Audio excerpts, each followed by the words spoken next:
Lecture 17, Fury of the Northmen.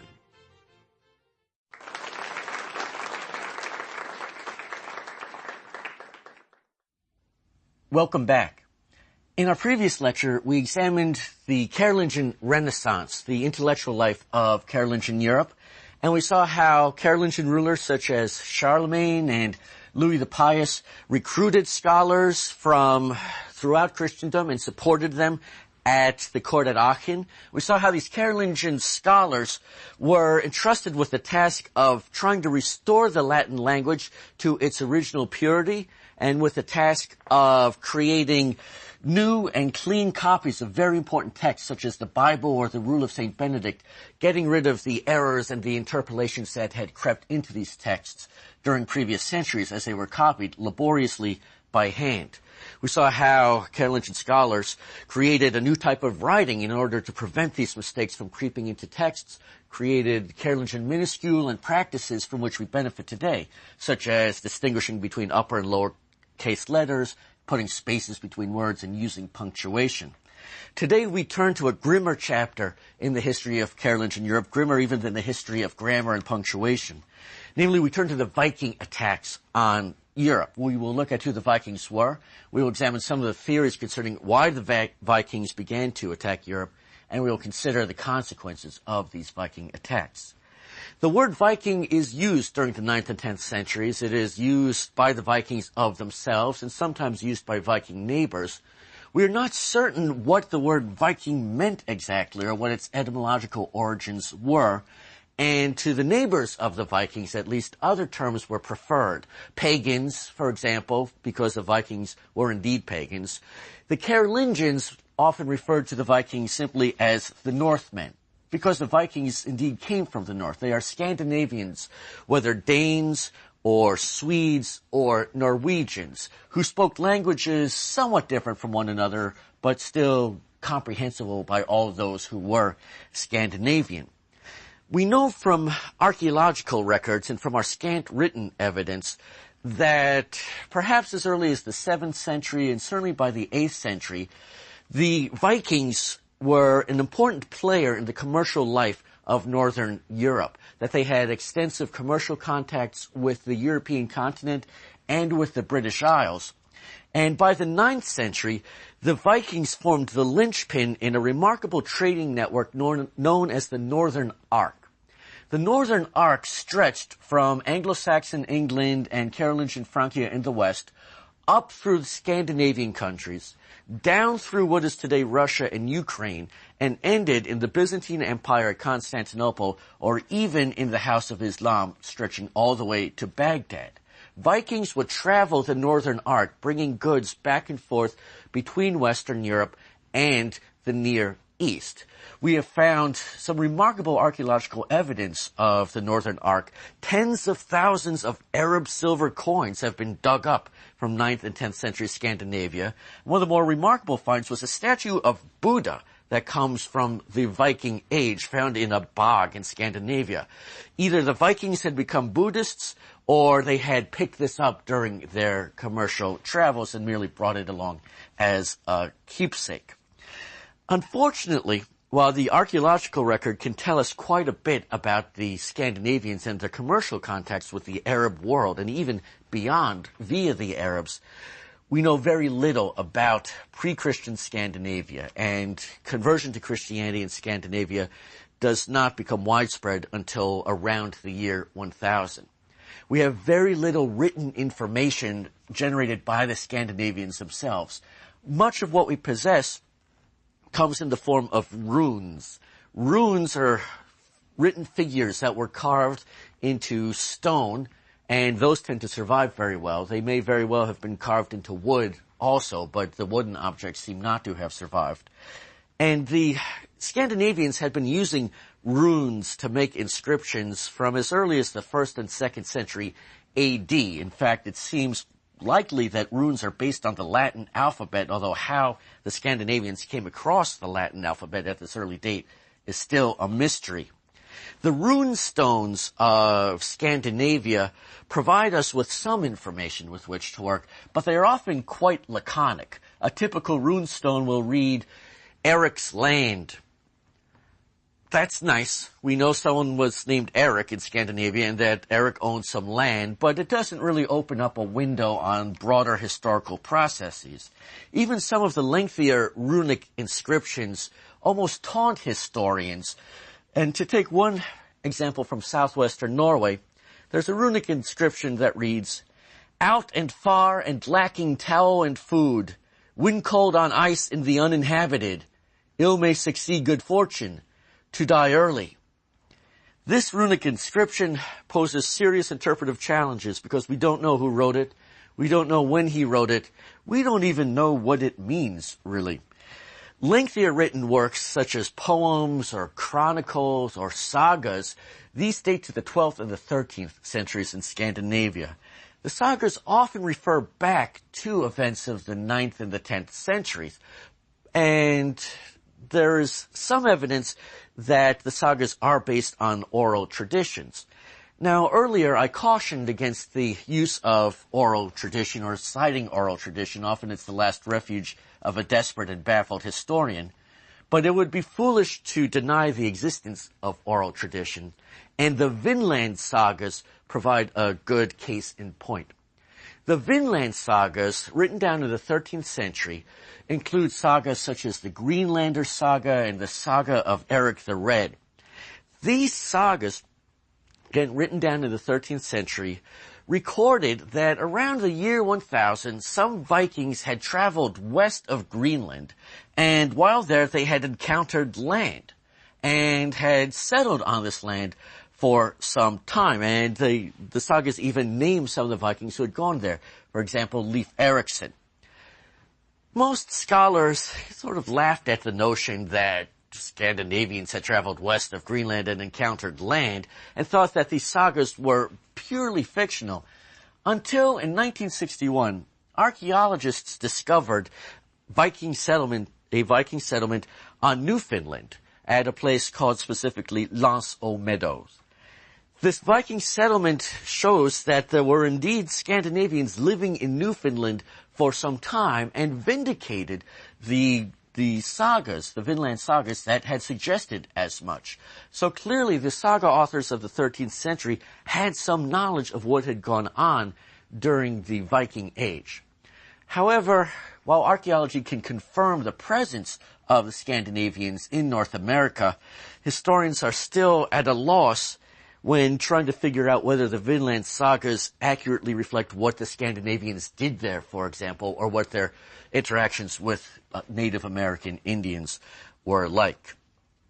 Because our evidence for the Scandinavians of the 9th and 10th century is so sketchy, many theories exist concerning why the Vikings turned from traders to raiders and settlers in the 9th and 10th century. Among the theories that have been proposed, one states that perhaps Scandinavia had become overpopulated, and as a result Vikings began to pour out in many different directions, looking for new lands to settle. This is possible, but cannot be confirmed or disproven from the written record. Another theory suggests that political developments within Scandinavia, perhaps increasing royal centralization as Scandinavian kings grew more powerful, forced aristocratic families out of Scandinavia who began to seek their fortune elsewhere. Possible, but this too can neither be proven nor disproven. One recent theory concerning why the Vikings become raiders and settlers has suggested that Viking commercial contacts with the Islamic world were disrupted during the Viking period due to civil wars at Baghdad. And because their trading contacts in the East were so badly disrupted, the Vikings felt they had no choice but to turn to plunder in order to support themselves. A clever theory that might or might not be true. What we do know is that Viking attacks against Anglo-Saxon England and against the Carolingian Empire must be seen as part of a much bigger Viking diaspora that was going to include many different territories. The Vikings travel to Newfoundland, to Greenland, which they settle, and Viking settlements remain in Greenland until the 15th century. Vikings would go to Iceland, where no humans had ever lived before, and the Vikings settle there. We know that Viking attacks are not limited to the wildlife of Iceland or to the inhabitants of Anglo-Saxon England and the Carolingian Empire. The Vikings attack Muslim Spain in the 840s. They travel to the Mediterranean in the 850s and raid there. They even attack Constantinople in 860. We also know that in addition to fanning out towards North America, Vikings also fanned out into what is today the Ukraine and Russia, settling there during the course of the 9th and 10th centuries. Indeed, the very term Rus, used of the inhabitants of Russia, appears first to have been used of those Swedes who came and settled in what would later be called Russia. This is not something that Russian historians like to hear. They would prefer to think that the Rus were Slavs, not Scandinavians. But in fact, it would appear that the first Rus were Scandinavian rather than Slav, Scandinavians who married into and intermingled with the local Slavic population. Europeans were truly shocked by the Viking attacks, which were carried out by individuals with names such as Eric Bloodaxe and Thorfinn Skullsplitter. And these names reveal something of the Viking techniques. By the way, you can honor Thorfinn Skullsplitter today, whose descendants settled on the Orkney Islands by drinking Skullsplitter Ale, which is brewed there. And with an alcohol content of 8.5% by volume, it certainly lives up to its name. The Vikings began their attacks not with the Carolingian Empire, but with the British Isles. Most likely the first raids on the British Isles came in the late 780s. The most famous raid, though, came in 793 when Vikings sacked a monastery at a place called Lindisfarne. The monks of Lindisfarne widely publicized what had happened to them, and people on the European continent are made aware of this newly emergent Viking threat, and raids on various parts of the British Isles started to follow in quick succession. Ireland experiences its first Viking raid in 795, and other important monasteries in the British Isles soon suffered the fate of Lindisfarne. Iona, for example, founded by Columba, is sacked in 795, and again in 802, and again in 806, once more in 807, at which point the monks of Iona got the hint and abandoned the monastery, which was off the coast, the western coast of Scotland, and traveled to a safer place on the British Isles. The first recorded raid on the Carolingian Empire comes in 799, when Vikings attacked a monastery located on an island off the western coast of France at a place called Noirmoutier. For the Carolingian Empire, Viking raids were largely a nuisance between 799 and the 830s and 840s. Every few years, Viking raiders would appear and sack a monastery or perhaps a town that was on the coastline, but these raids were not yet a serious threat to the Carolingian Empire as a whole, nor were the inhabitants of the Carolingian Empire yet terrified at the prospect of the Vikings. During the 830s and the 840s, however, the Viking raids changed in their nature. They changed in terms of their frequency, and they changed in terms of their intensity. They changed in terms of their duration as well. An especially large Viking raid was launched against the important trading port of Dorstadt, located on the North Sea in 834, and the port was raided again in 835 and again in 836. Between 841 and 892, hardly a year went by without the Vikings raiding some part of the Carolingian Empire, and it became an annual event. You knew the Vikings were going to come. The Vikings' favorite targets were monasteries. Monasteries that possessed a fair amount of wealth in the form of church plate made of gold and silver, but which were defended, to the extent they were defended at all, by monks, about whom you did not have to worry too much in battle. But the Vikings were willing to attack anything and everything. They were willing to besiege towns, and indeed, almost any important town in the Carolingian Empire will be sacked by the Vikings at least once during the 9th century. Most towns will be sacked multiple times. The Vikings were looking for loot that they could carry back to Scandinavia with them, and movable wealth, but they are also looking for people. They are looking for slaves, people whom they can carry back to Scandinavia to work on their farms, people whom sometimes they will not keep in Scandinavia, but drag through Russia down to the Byzantine Empire or down to Baghdad, where they will be sold to Byzantine or Arab slave traders. The hit-and-run raids along the coastline were a nuisance. During the 830s and the 840s, as the Viking raids became an annual event, they began to reach deeper and deeper into the Carolingian Empire until no one was safe, because the Vikings became capable of attacking any part of the Carolingian world. Vikings began to exploit the river network of Europe. They learned that they were able to sail as far up the rivers of Western Europe as they wished. Once they got far inland, they would disembark from their boats, rustle up some horses locally, jump on the horses, and then ride inland to carry out their raids. They would return to their boats, ditch the horses, and then sail back up the river before Carolingians could catch up with them, if the Carolingians indeed would pursue them at all. At this point, the Vikings do begin to create a general panic within the Carolingian world because no one is safe anymore.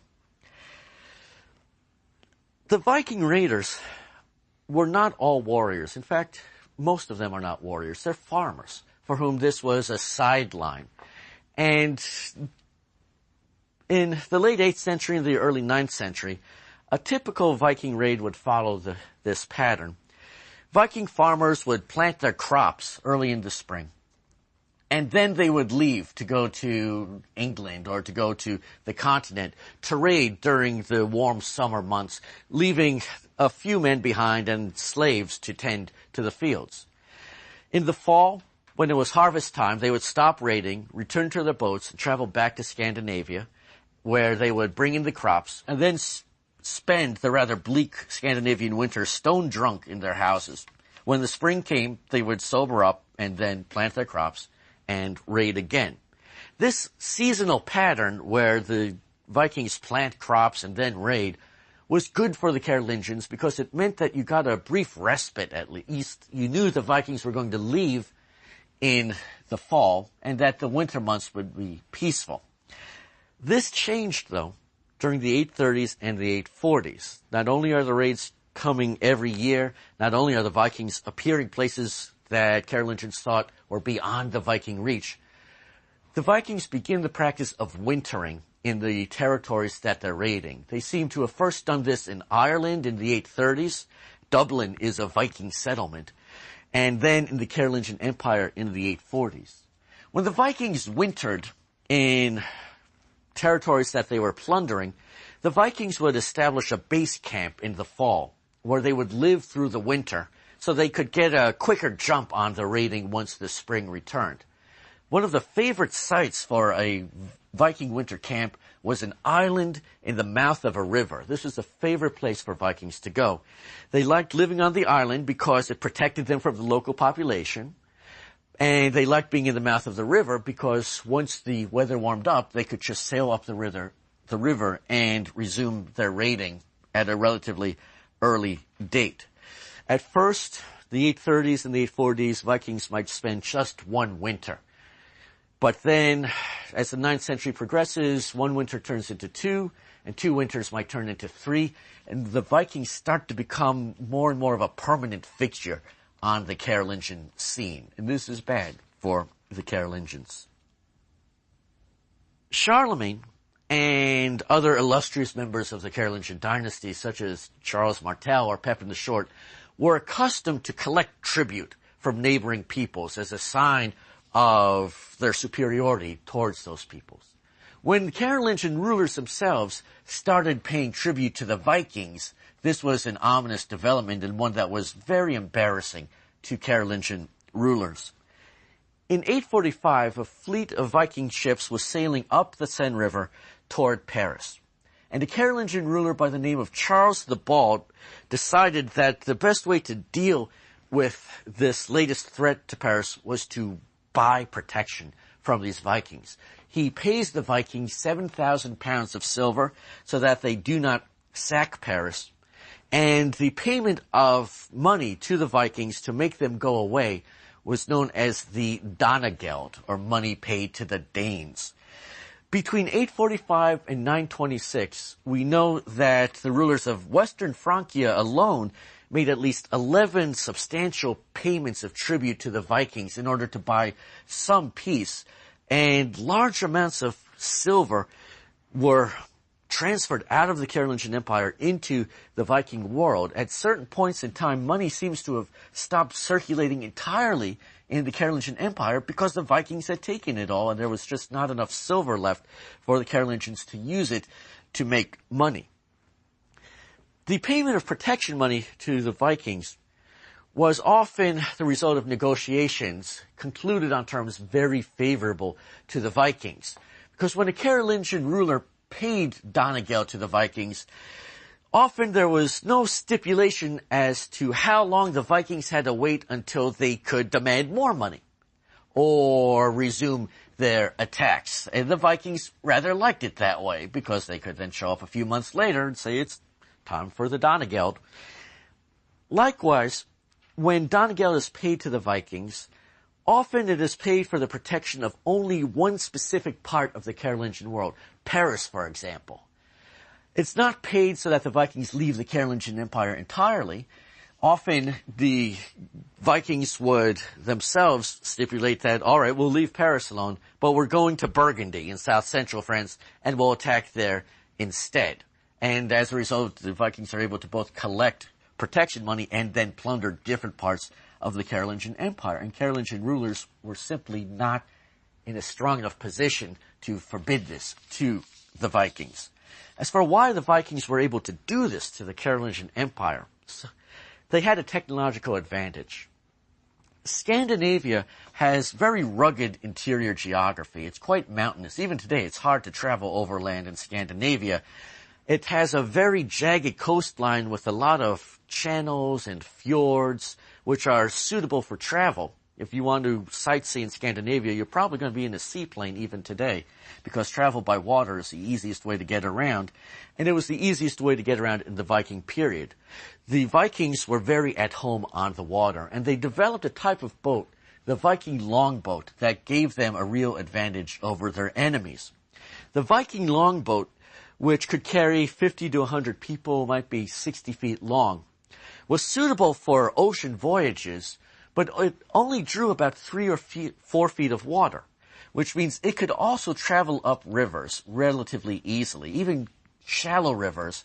And the possession of a boat that could carry a lot of people, but could travel both over the oceans and on rivers equally well, gives the Vikings the weapon they really need to get to the Carolingian Empire and then travel within the Carolingian Empire with ease, attacking any area that they so choose.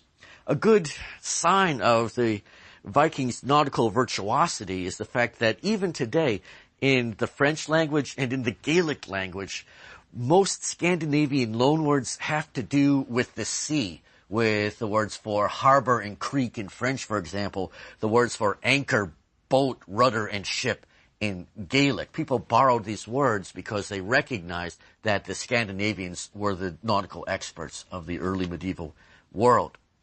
Carolingian rulers did attempt to deal with the Viking threat with innovations.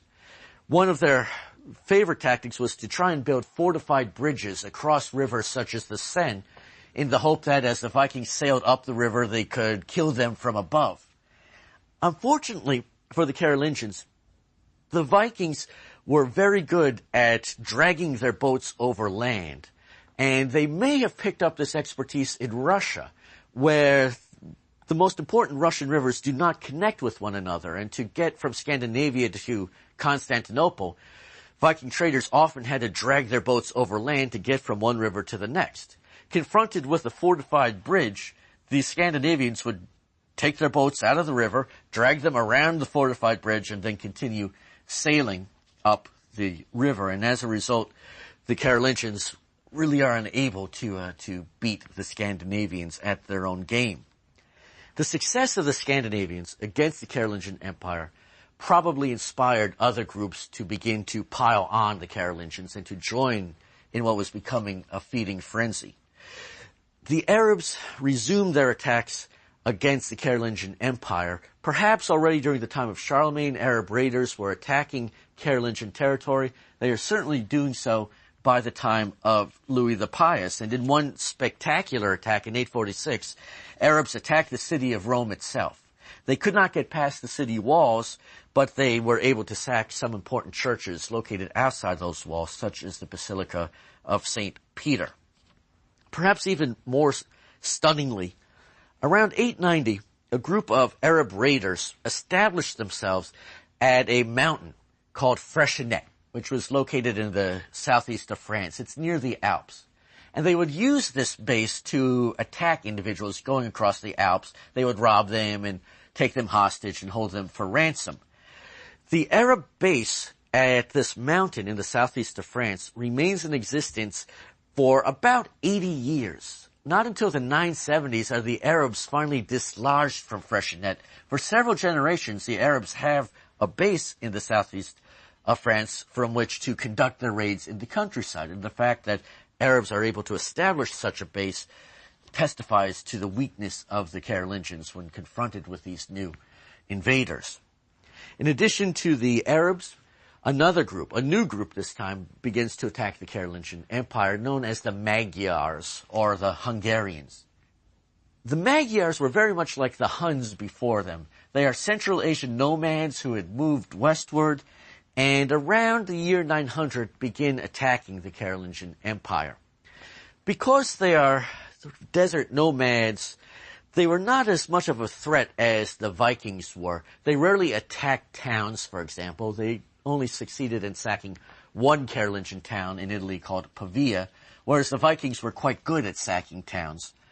But despite the fact that the Magyars operate almost exclusively in the countryside, by the 930s, Magyar raids were passing all the way through East Francia and all the way through Italy into West Francia as well. And now the Carolingians were essentially being attacked from every direction. Viking raids on the European continent begin to wind down early in the 10th century. And by the time you get to the 930s, the Viking raids are essentially over on the continent. The cessation of Viking raids is almost as mysterious as their beginning. We're not entirely certain why the Vikings stopped attacking the Carolingian Empire. In part, it might be because there was not a whole lot left to steal, that they had already plundered every town and monastery multiple times. In part, it might be because the Vikings were enjoying a remarkable amount of success in Anglo-Saxon England and even settling there, as we'll see in a future lecture, and that the Viking settlement in Anglo-Saxon England diverted attention away from the continent. It might be because the Carolingians finally found a solution to the Vikings. The fortified bridges had not worked, but fighting fire with fire, hiring Vikings to defend the Carolingians from other Vikings, well, perhaps that would work. Vikings did not settle in large numbers on the European continent, and in this sense, the Vikings' attacks of the 9th and 10th century are very different from the Germanic migrations of the 4th and 5th centuries. But there is one exception, the region of Normandy in northern France, whose name comes from the fact that the Northmen lived here. Normandy did experience a fair amount of Viking settlement, in part because the mouth of the Seine River was located there, and the Seine River is one of the main avenues for Viking attack. Around 911, a Carolingian ruler by the name of Charles the Simple managed to defeat the Viking ruler of Normandy, someone whose Scandinavian name was Rolfr, but whom the Carolingians, because they couldn't pronounce it, called Rollo. And shortly after this defeat, Rollo agreed to become a Carolingian count. He agreed to become a representative of the Carolingians and to rule over Normandy in their name, and it would appear that he also agreed to defend the Carolingian Empire from other Vikings like himself. He also agreed to convert to Christianity and even changed his name to the more Christian Robert. It would appear that the protection offered by Rollo also played some role in bringing the Viking raids to an end in the Carolingian Empire. Contemporaries were horrified at the damage done to Europe by the Viking raiders. And for the Carolingian dynasty, these raids were going to prove to be a political catastrophe. To conclude, beginning in the late 8th century, Viking raiders began to strike the British Isles and the Carolingian Empire. It's still unclear why the Vikings, who had previously been very active in the commercial life of the North Sea, chose to begin these attacks and to settle areas as diverse as the Ukraine and Iceland. But we do know that during the course of the 9th century, these attacks became more frequent and more severe on the Carolingian world, terrifying the inhabitants of the Carolingian Empire. Compounding the sense of insecurity caused by the Vikings were attacks by Arab raiders and attacks by the Magyars from the east. These invasions form the backdrop for the next few lectures as we start to consider their consequences for the Carolingian Empire. And in the next lecture, we will consider the collapse of the Carolingian Empire and the emergence of the kingdoms of France and Germany.